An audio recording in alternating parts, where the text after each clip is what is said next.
Thanks for joining. We're going to use the usual format with raising a hand. So use the wave function and then we'll get around as many people as we can. Please then remember to unmute yourself. We're going to start with Ian Bolton, Sky Sports News.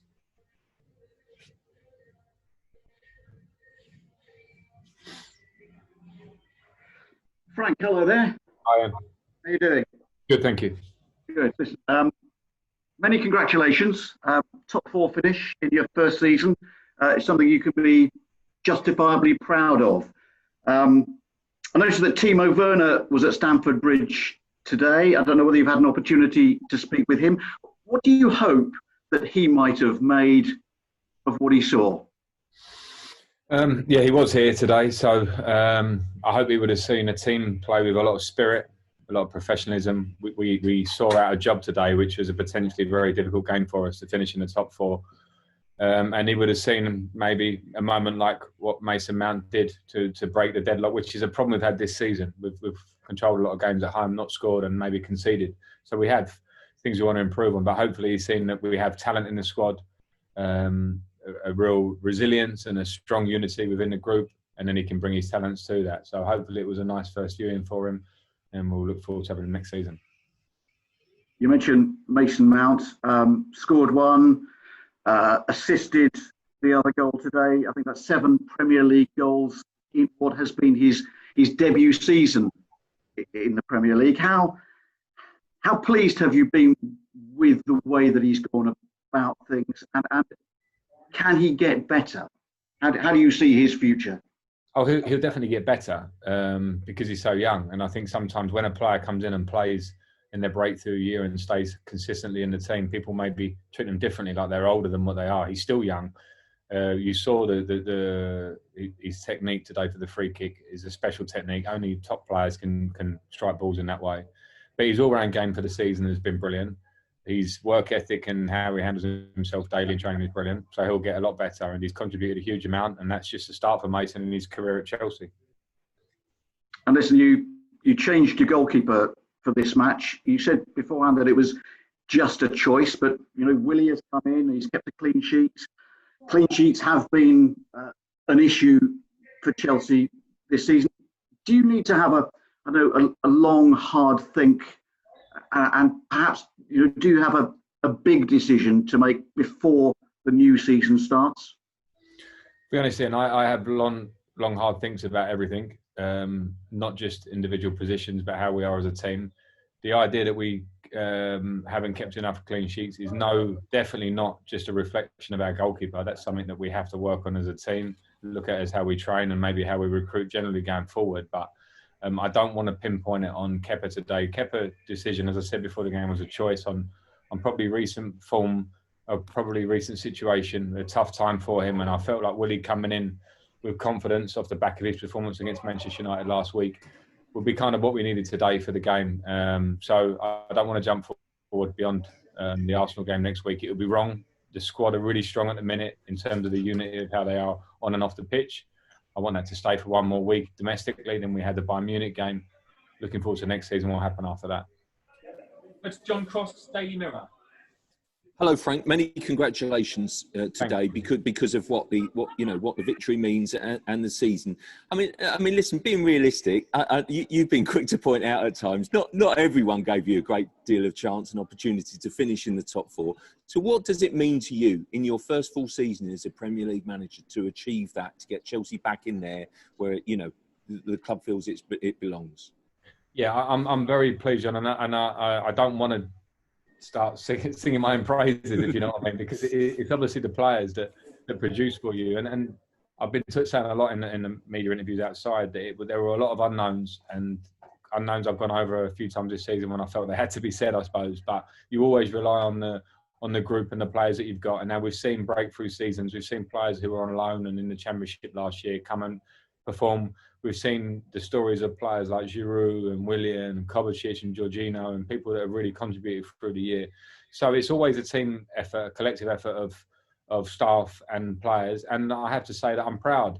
I always put like a little small brackets around that because it's Chelsea and we want to be challenging for titles and league titles. But we're not at that position now. I knew that going into the start of the year. I knew that to compete against not just Liverpool and City, but Manchester United, to compete against Wolves, who were there or thereabouts last year, to compete against Tottenham and Arsenal, who spent north of 100 million and really strong teams already. It was going to be tough for us. And the lads have competed. They competed. We've been inconsistent at times. We'll be honest and humble about that. We need to improve going forward. But at the moment tonight, we should be happy, I think, with what we've achieved. Nizar Kinsella? Hi, Frank. Well done on getting over the line today. Just wanted to ask, does this make your kind of summer and recruitment and things like that easier, because top four means a lot in terms of economics and just the prestige? Yeah, I mean, in brutal honesty, I would say yes. Not to say exactly where that will go, because that's not a conversation for today off the back of the game straight away. We know, and I answered questions like before the game, that the economics of Champions League are big. We know that. We know that prestige, top players want to play in the Champions League. The top players that are here already and the young players will want to play in the Champions League. And to get too far ahead of ourselves and concern about what it might mean from the outside is not a question for today. It's a question for the players that produce today.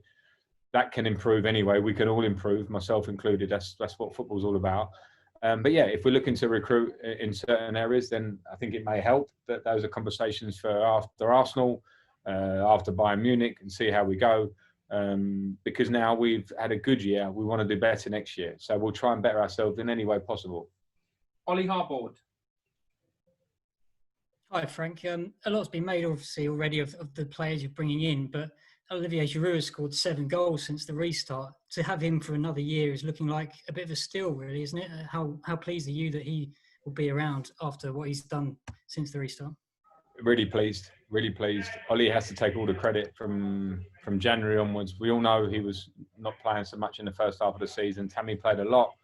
I was never unaware of Ollie's talents, but that was just a circumstance at the time. But to have the personality and strength of character and pure talent to come in and affect things like he has since before restart of lockdown.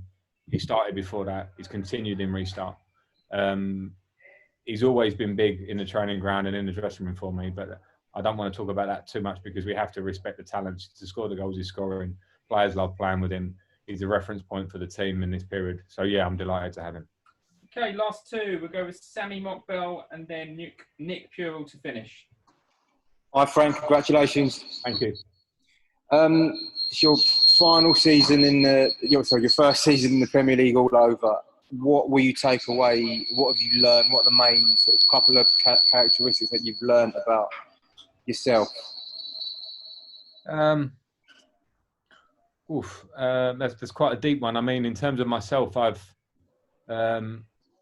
the year I had at Derby made me learn that this was definitely the role I wanted to be in. Because before, when I had my year off from football in the media, it didn't really grab me enough. It was a nice job. I enjoyed parts of it, but I wanted to be back in. And then when you get the job with Chelsea, the step up in terms of expectation is huge. The level of player, the demands to win week in, week out, and that's been tough. And probably in terms of how you always want to improve, I'm pretty obsessive on myself and how I want to work. And I think on that sense, I probably learned that I need to get the balance right going forward in terms of being able to switch off a little bit myself. But my desire to be successful is so big that I can't help wanting us to get better and better. So I've learned a million things in a plain and simple answer. And I'm humble enough to know that if there are things that I might feel I can improve on, I'll try and do that, because all I want is success for this club. So it's been a tough year, but I've enjoyed every bit of it. It feels like we have an element of achievement, getting in the top 4. We have one huge game coming next week, but all I can think of now is the next thing. Okay, last question. We'll go to Nick Purell. Hi, Frank. Just on Cesar Azpilicueta, obviously been your captain this season, and he seems such a level-headed guy. How important has he been for you and what you've achieved in staying level? And obviously, among defensive difficulties, he seems to have performed very consistently. Yeah, I mean, Aspi, to coach or manage a player that you play with is a very different situation, and it's been very easy with Aspi because of how he is. His level of performance and his level impact on the group day to day as captain of the club. I can't understate it. It's been amazing. His performances in recent games, his performances for a huge part of the season, his defending today, his attitude, his application every day. It's an absolute standard for any young player that wants to look. And so the players within the club can really understand it. He's an epitome of the club. And I think the unfortunate thing at the moment with us this season is, for everybody obviously, but as Chelsea, we don't have our fans in the stadium, because when you have a player like Aspie, it's the one that the fans react to and go, look at that, because that's how we feel about Chelsea Football Club. So Aspie is that, and he's the captain, and that's a good reason why he is. And on that note, not having fans here for us, I think for me as manager of the club, it's important for me to say that it was a moment I would have loved to have enjoyed with the fans at the end, because I think we've been very together this year. The support of the fans in sometimes inconsistencies and difficult times has been huge. I want to thank them from afar, because the way we play and the achievement of top four is for them first and foremost, and we look forward to having them back, and the squad for what they've achieved. And Aspie's the captain of the club, so he's been huge.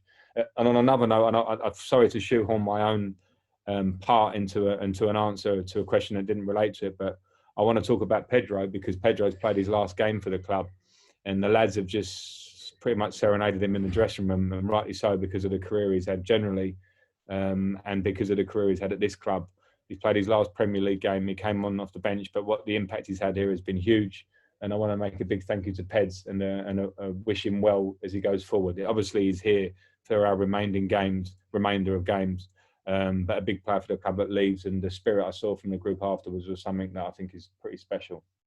On that note, we will finish, and we'll see you next week. Thank you, everyone. Thank you.